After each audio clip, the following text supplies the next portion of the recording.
振動がやっぱ少なくなったのと、エンジンの回り方っ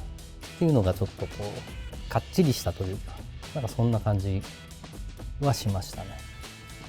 乗り味もそうなんですけど、その組む時にやっぱこっちの新しいヘッドの方が、素材も変えて、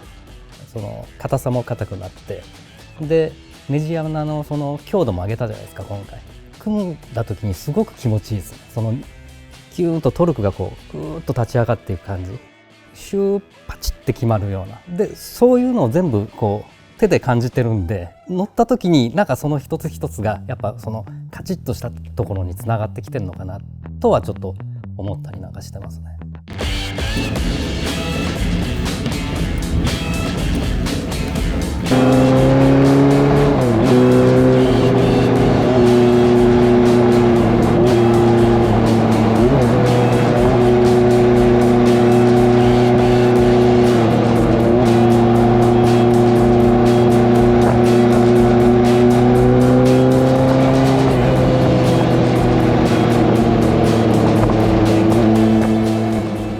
精度がすごく出てるので、乗っててアクセル開けてもすごく安心感があります。ポートの内径がもう全然大きくなってるので、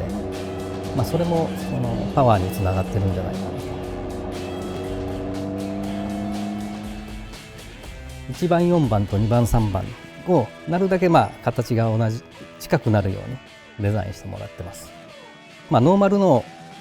ヘッドをポ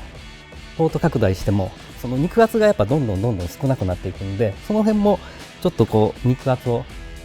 広げて、でインシュレーターがちゃんとピタッとつくように設計はされてます。このヘッドを積む前にもその純正のヘッドを使ってそれなりにいじってたんですけども、その時使ったカムシャフト、キャブレター、マフラー全部同じものを使ってヘッドだけを変えてだったら130ちょっと、10馬力の開きは出たかなっていう。今うちでカムを作ってるんで、それをまたこれに入れ込んでデータ取りながら、少しでもちょっとパワー上げていこうかなと思ってます。そんなにパワー上げてどうするんだってこともなんですけど、ロマンみたいなところでちょっと追い求めたいなと思ってます。